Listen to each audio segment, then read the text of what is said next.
Hello YouTube, this is Old School from WhatTheBuck.net. Came back from the Mike Allstott Family Foundation Cornhole Tournament today at Pinellas Park Winghouse. Sadly, we were not able to place. We got eliminated in the quarterfinals. But a great event. If you guys are local to Tampa and you're watching this video, next time they have one, make sure you go to the Mike Allstott Family Foundation website. Winghouse out there did a great job, and it was a great event. This is a preview video for the New York Jets game this week. I have to wear this ludicrous Carolina Panthers hat this final time. I may look to amend my wager with my NFC South partners because that's a lot of exposure with 2 shows and then 2 YouTube sets, but we'll figure it out. This week the Jets are coming to town. Raymond James, our second to last home game. Should be a great tailgate for everyone who's out here. We're going to have the Food Network out there. And really we got to focus a lot on the stuff that's not on the field because the stuff on the field hasn't been very good for us this year. We're a very bad team.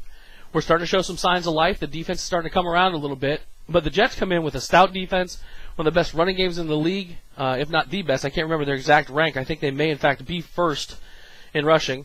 First on the ground. There you go. Thomas Jones running the ball great. Sean Green's put the ball around. That offensive lines look good. Some injuries are going to come into play. At least they were earlier this week. Alan Faneca out or injured. He didn't participate in practice as his backup was in the same situation. The Jets are still in the playoff hunt. They are coming down here with a chance to claw their way back into the AFC playoff picture, and Mark Sanchez is not going to play.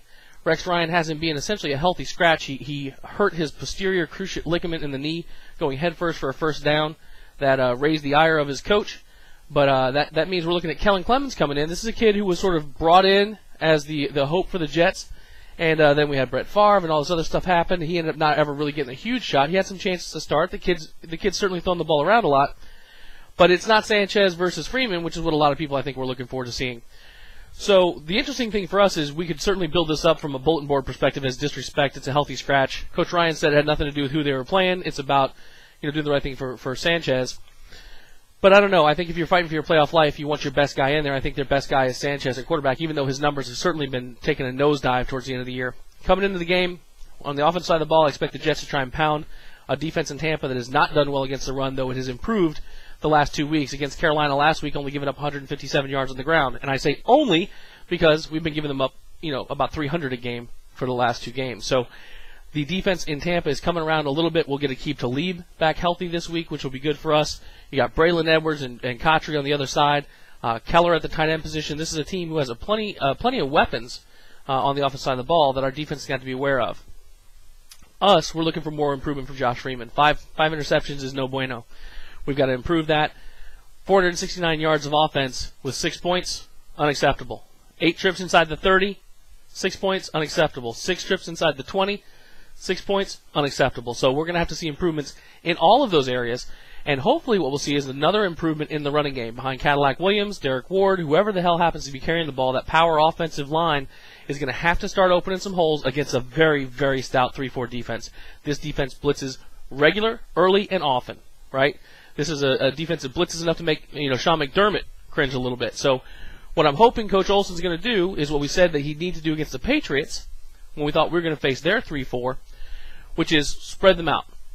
Go with 3 and 4 wide receiver sets, or at least split out your tight end to make those linebackers, etc., declare what they're doing. Do not allow them to cluster 7 and 8 guys around the box and let them pick their gaps, because that is not going to be good for Josh Freeman. He's going to have to make his reads and get rid of the ball intelligently and not turn the ball over like he did last week. So we're hoping we can get back to basic football and get a win. I know a lot of people in Tampa are not in my camp where we're trying to win. They want to try and lose out and get Ndamukong Suh. I'm not wired that way, and maybe that makes me stupid. I know a lot of you people say I'm stupid anyway, which is at least consistent. But I want to see our team win. I want to see the effort out there. I'd like to see a good game out of Cadillac Williams. I think we will. I think we are going to get a 100-yard rusher finally. I think we've gone 22 straight games without one. I think this week, even against a very stout rush defense, I think Cadillac Williams has a breakout game and gets over 100 yards. I think that offensive line is tired of being punched in the mouth, and we'll get that done. I think Freeman does rebound and has a good game against the Jets. I think Antonio Bryant may have a chance to continue, even though Darrell Revis is going to be all over him because that guy is a stud. I mean, Revis and Shepard, great cornerbacks out there. So if you're going to Raymond James, get over to Ohio Street at WhatTheBuck.net. You can see where we're tailgating. Should be a good time. Of course, I always predict a win. I've been wrong 11 times this year. It's been a miserable experience, but damn it, we're going to keep fighting, and hopefully we can pull one out this week. Thanks for tuning in. We'll have a post-game wrap-up on Monday night at WhatTheBuck.net at 7 o'clock Eastern Time. Thanks for tuning in. Make sure you rate the video and let me know what you think.